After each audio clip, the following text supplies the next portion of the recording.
অনেকে বলেন যে ভাই আপনি কিভাবে জমজ ভিডিও তৈরি করেন, কিভাবে তৈরি করি আবার এই যে এখন যেমন দেখতেছেন এভাবে তৈরি করি। এটা তো আহামরি কিছু না রে ভাই, এটা আহামরি কিছু না, এটা আপনিও পারবেন ভাই, এটা ট্রাই করলে এটা ভাই আপনিও পারবেন। এই যে দেখেন দুষ্টু কি করতেছেন, দেখেন এখানে দাঁড়ায় আছে, এটা ভাই কিন্তু আমি দুষ্টু। এই যে এখন তাকে ভদ্র দেখতেছেন বা এখানে তাকে দুষ্টু দেখতেছেন, দুটোটাই কিন্তু ভাই আমি।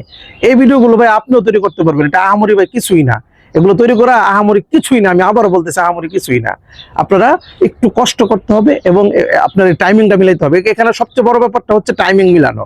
এই যে এখানে জায়গা দেখতে পারতেছেন, এই যে আমাকে দেখতে পারতেছেন, একজনই আমরা। এখানে টাইমিং এর একটা ব্যাপার স্যাপার আছে। যখন আপনি ভিডিওটা তৈরি করবেন, সবচেয়ে একটা জিনিস মাথায় রাখবেন, সেটা হচ্ছে টাইমিংটা এবং এক্সপ্রেশন। এখানে কি চলতেছে, এখানে কি চলতেছে, এটা মাথার মধ্যে, ব্রেনের মধ্যে রাখতে হবে। আমার কিন্তু কোনো ক্যামেরাম্যান নাই, কেউ নাই, আমি একাই কিন্তু ভিডিও তৈরি করতেছি। এই দেখেন দুষ্ট কি করে, এখানে দেখেন কি করতেছে। আমি কিন্তু ভাই এই যে বলতেছি না, এটা আমি বলতেছি। এখানে কিন্তু এখানে যা করতেছি, এখানে কিন্তু আমি আবার এক্সপ্রেশন তাই দিব। এটা কিন্তু আপনাদেরকে বুঝতে হবে, একজনই আমরা। যাই হোক, আপনারা যদি এটা শিখতে চান তাহলে আমাকে বেশি বেশি পরিমাণে ভালোবাসা দিয়ে পাশে থাকার চেষ্টা করতে হবে। ভালো থাকবেন।